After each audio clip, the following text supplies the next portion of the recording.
নমস্কার বন্ধুরা, এক্সপ্লোরার সৈকত অফিসিয়াল চ্যানেলে সকলকে স্বাগতম। বন্ধুরা, আমরা সকলেই ভগবানের পুজো করি, ভগবানের কাছে প্রার্থনা করে থাকি। কিন্তু আপনারা কি জানেন কোন দুটি প্রধান সময়ে ভগবানের পুজো করলে বা প্রার্থনা করলে ভগবান আমাদের ডাকে সাড়া দেন ও প্রার্থনার ফল দেন? কোন দুটি সময়ে পুজো ও প্রার্থনা করলে ভগবান খুব খুশি হন এবং ভক্তদের আশীর্বাদ দান করেন? সমস্ত কিছু জানতে পারবেন এই গুরুত্বপূর্ণ ভিডিওতে, তাই ভিডিওটি সকলে শেষ পর্যন্ত দেখুন।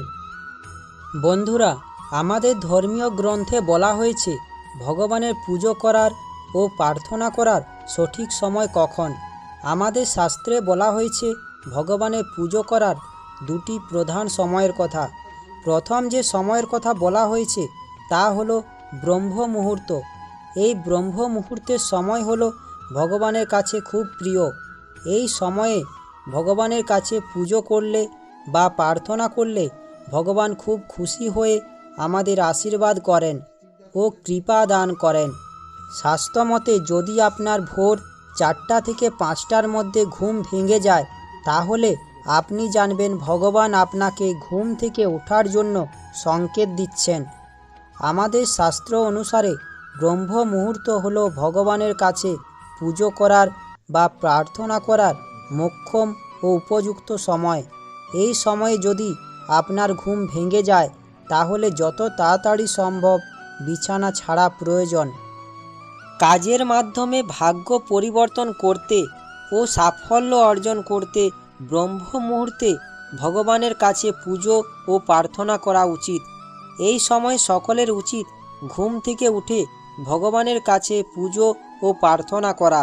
বন্ধুরা, আমাদের শাস্ত্রে বলা হয়েছে যে এই সময়ে ভগবানের দূতেরা আকাশপথে ঘোরাফেরা করে। তাই এই সময়ে যদি আপনার ঘুম ভেঙে যায়, তাহলে আপনি ভগবানের নাম নিন এবং ভগবানের পুজো ও প্রার্থনা করুন। ভগবানের আশীর্বাদে আপনার সারা দিন খুব ভালো কাটবে ও আপনি নিজেকে খুব খুশি অনুভব করবেন এবং ভগবানের আশীর্বাদ আপনার উপরে সব সময় থাকবে। বন্ধুরা, আমাদের হিন্দু শাস্ত্রে সব কিছু নিয়েই উল্লেখ রয়েছে, যেমন সময়, কাল, বর্ণ, ধর্ম থেকে শুরু করে দৈনন্দিন কাজ নিয়েও উল্লেখ রয়েছে। তাই যে কাজে করতে চান না কেন, সবেতেই রয়েছে কোনো না কোনো কিছু কারণ। হিন্দু শাস্ত্র অনুযায়ী শুভ কাজ কিছু করতে হলে একটি নির্দিষ্ট সময়ের প্রয়োজন। কোনো কাজ সম্পন্ন করতে ও সফলতা অর্জনের জন্য কঠোর পরিশ্রম ও উন্নত পরিকল্পনাও দরকার পড়ে। তবে কঠোর পরিশ্রমের পরেও কাঙ্ক্ষিত ফল পাওয়া যায় না। তাই নির্দিষ্ট সময়ে শুভ কাজ সম্পন্ন করা উচিত। এই নির্দিষ্ট করার সময়ে যদি আপনি কোনো কিছু চান, তবে তা অবশ্যই লাভ করা সম্ভব। বন্ধুরা, আপনারা একটু মন দিয়ে ভালো করে দেখলে বুঝবেন, আগেকার দিনের ঋষি মুনিরা ভোরবেলা অর্থাৎ সূর্যোদয়ের ঠিক আগে উঠে পড়তেন। শুধু ঋষিরাই নয়, এখন গ্রামাঞ্চলের অধিকাংশ মানুষই কাক ভোরে উঠে নিজেদের কাজ সম্পন্ন করেন। আপনারা কি জানেন ভোরবেলায় ঘুম থেকে ওঠার নানা উপকারিতা রয়েছে? ভোরবেলা ওঠার উপকারিতা যেমন রয়েছে, তেমনি ধার্মিক দিক থেকে গুরুত্বও রয়েছে।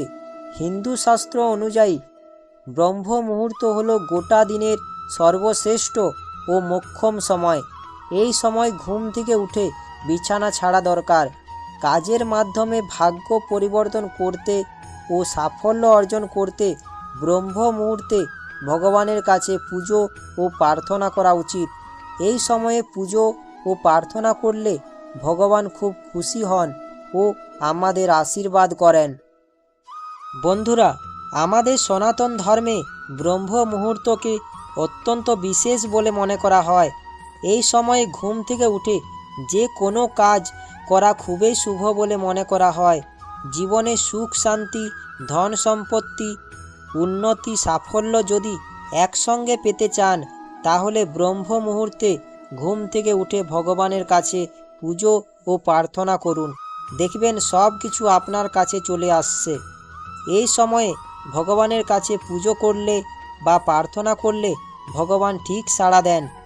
আমাদের শাস্ত্রে ব্রহ্ম মুহূর্তকে অত্যন্ত গুরুত্বপূর্ণ ও শুভ বলে মনে করা হয়। কথিত আছে, এই ব্রহ্ম মুহূর্তে প্রতিটি শুরু করা কাজ সফল হয়। বন্ধুরা, আপনারা ভাবছেন এই ব্রহ্ম মুহূর্ত কখন শুরু হয়? আমাদের হিন্দু শাস্ত্রে বলা আছে, ভোর 4টা থেকে 5:30 সময়কালকে ব্রহ্ম মুহূর্ত বলে। ব্রহ্ম মুহূর্তে ঘুম থেকে উঠলে মাতা লক্ষ্মীর কৃপা সব সময় বজায় থাকে। এছাড়াও ভাগ্যের সব দরজা এক এক করে খুলে যেতে শুরু করে। বন্ধুরা, ব্রহ্ম মুহূর্তে ঘুম থেকে উঠে পড়ার অর্থ হলো এই সময়ে স্বর্গের সমস্ত দেবদেবীরা উঠে পড়েন এবং এই সময়ে তারা ভক্তদের ভক্তি ভরে পুজো গ্রহণ করতে চান। তাই এই সময়ে যদি আপনি ঘুম থেকে উঠে ভগবানের কাছে পুজো করেন তাহলে তাদের আশীর্বাদ লাভ করবেন। এই সময়ে পুজো করলে ভগবানের কাছে সেই পুজো তাড়াতাড়ি পৌঁছে যায় এবং উপকার তাড়াতাড়ি লাভ হয়। মনের ইচ্ছা তাড়াতাড়ি পূরণ করতে হলে ব্রহ্ম মুহূর্তে ভগবানের পুজো ও প্রার্থনা করুন। ব্রহ্ম মুহূর্তে যদি হঠাৎ আপনার ঘুম ভেঙে যায় তাহলে জানবেন ভগবান আপনার উপরে কৃপা করেছেন এবং আপনার ভালো সময় আসন্ন। অনেকের সাথেই এমন ঘটনা ঘটেছে যে ভোর 4টা থেকে 5:30টার মধ্যে ঘুম ভেঙে গেল। তাহলে জানবেন আপনার ভালো সময় খুব তাড়াতাড়ি আসছে। বন্ধুরা, জ্যোতিষশাস্ত্র অনুসারে যে ব্যক্তি ব্রহ্ম মুহূর্তে বিছানা ছেড়ে উঠে পড়েন তিনি সর্বদা সর্বক্ষেত্রেই সফল হন। এই সময় করণীয় প্রথম কাজ হলো গায়ত্রী মন্ত্র জপ করা। ব্রহ্ম মুহূর্তে ঘুম থেকে উঠে প্রথমে স্নান সেরে আসনে বসুন। এরপর চোখ বন্ধ করে এই মন্ত্রটি জপ করুন। এই মন্ত্র নিয়মিত জপ করলে দেবদেবী সন্তুষ্ট হন ও আশীর্বাদ করেন। এবং ব্রহ্ম মুহূর্তে উঠে আরও একটি সঠিক প্রতিকার অবলম্বন করা উচিত।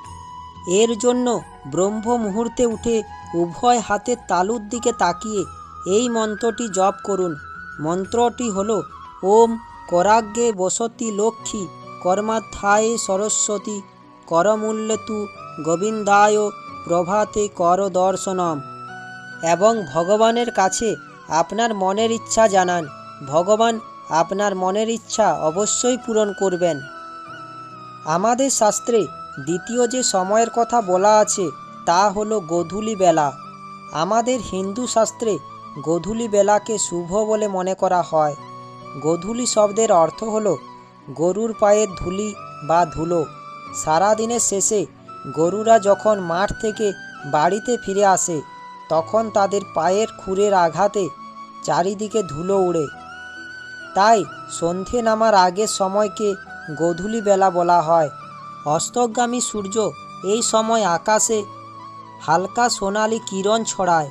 মোটামুটি বিকেল 5টা থেকে সন্ধে 7টার মধ্যে গোধূলি বেলা থাকে।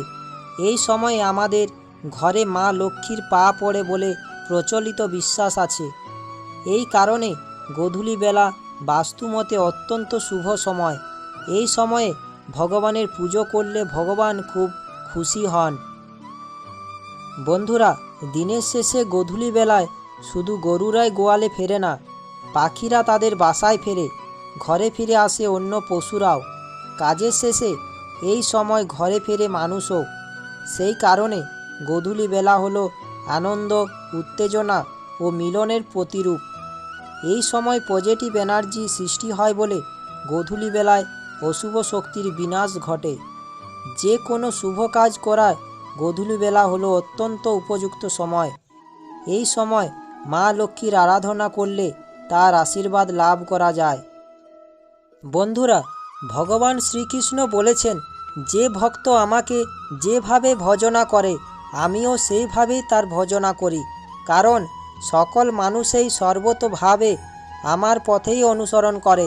অর্থাৎ যে ভক্ত ভগবানকে যে রূপে ডাকে ভগবান তার চোখের সামনে সেই রূপেই অবতীর্ণ হন। ভগবান তার ভক্ত ও সখা অর্জুনকে বলেছেন, যারা যেভাবে তার প্রতি আত্মসমর্পণ করে তিনি তাদেরকে সেইভাবেই পুরস্কৃত করেন। আসলে সর্বতোভাবে সকলেই ভগবানের পথ অনুসরণ করে। আসলে পৃথিবীতে ভগবানকে এক একজন এক এক রূপে ভজনা করে, তারা এক এক রূপে ঈশ্বরকে কল্পনা করে নেয়। বন্ধুরা, ভগবান শ্রীকৃষ্ণ বলেছেন ভক্তরা বিভিন্নভাবে তার পুজো করেন। কেউ তাকে ডাকেন বাল গোপাল রূপে, কেউ নারায়ণ রূপে, কেউ রাম রূপে, কেউ বিষ্ণু রূপে, আবার কেউ সাধনার সময় দেখতে পান গোপিনীদের সময় লীলা খেলায় রত শ্রীকৃষ্ণকে। আসলে নিজ নিজ চিন্তা অনুসারে ভক্তরা তাকে পৃথক পৃথক রূপে দেখেন। ভগবানও তাদের চিন্তা অনুসারে সেই রূপেই দর্শন দেন। তিনি শ্রী বিষ্ণু রূপের উপাসকদের শ্রী বিষ্ণু রূপে, শ্রী রাম রূপের উপাসকদের শ্রী রাম রূপে, শ্রীকৃষ্ণ রূপের উপাসকদের শ্রীকৃষ্ণ রূপে, শ্রী শিব রূপের উপাসকদের শ্রী শিব রূপে, দেবী রূপের উপাসকদের দেবী রূপেও দর্শন দিয়ে থাকেন। আশা করি শ্রীকৃষ্ণের ভিডিওটি শুনে ও দেখে আপনাদের ভালো লাগবে। শ্রীকৃষ্ণের ভিডিওটি দেখে ও শুনে ভালো লাগলে আমার চ্যানেলটা সাবস্ক্রাইব ও লাইক করার অনুরোধ রইল। শ্রীকৃষ্ণের ভিডিওটি সকলের কাছে পৌঁছেও দেওয়ার অনুরোধ রইল। ধন্যবাদ।